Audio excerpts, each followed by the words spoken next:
portions séparées de pistes caractérisent cette étape, longue de 126 km 700. Après 4 km 500 de piste entre Yalgo et Tougouri, les coureurs retrouvent le bitume.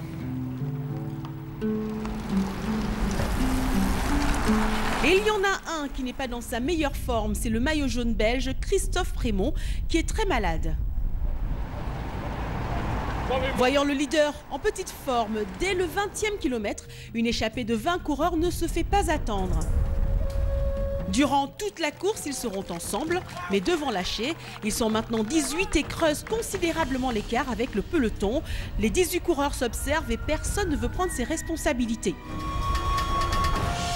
Mais il y en a un qui n'abandonne pas, c'est Rasmane Ouedraogo. Le Burkinabé sait qu'il peut frapper un grand coup, mais personne ne veut lâcher, même pas le maillot jaune qui essaye d'accélérer. Mais trop dur, il accuse déjà un retard de 10 minutes 30 sur le groupe de tête. Sprint lancé, qui je vois le 225, le 246, sprint lancé. Après le premier point chaud à Taparco, 18 coureurs ont pris la poudre d'escampette. 2 cyclistes feront la jonction. Ils feront quasiment ensemble la course en tête durant tout le parcours.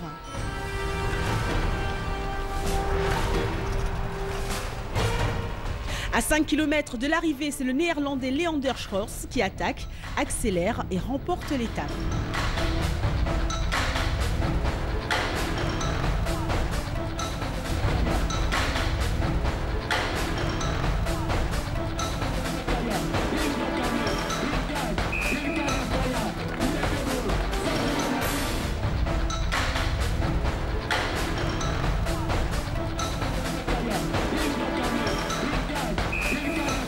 L'autre gagnant du jour sera Rasmane Ouedraogo, le jeune burkinabé qui avait voulu remporter l'étape, prend tout de même la 2e place au classement général. La valse du maillot jaune continue donc puisqu'il sera endossé par le français Julien Chic. 4e étape, 4e maillot jaune différent. Un autre fête sa victoire d'étape, le hollandais Leander Schroers, acclamé par des burkinabés acquis à sa cause. Et côté burkinabé, on nourrit quelques regrets.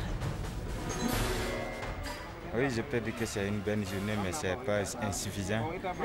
On voulait l'étape, mais on n'a pas eu l'étape, on a fait 2e.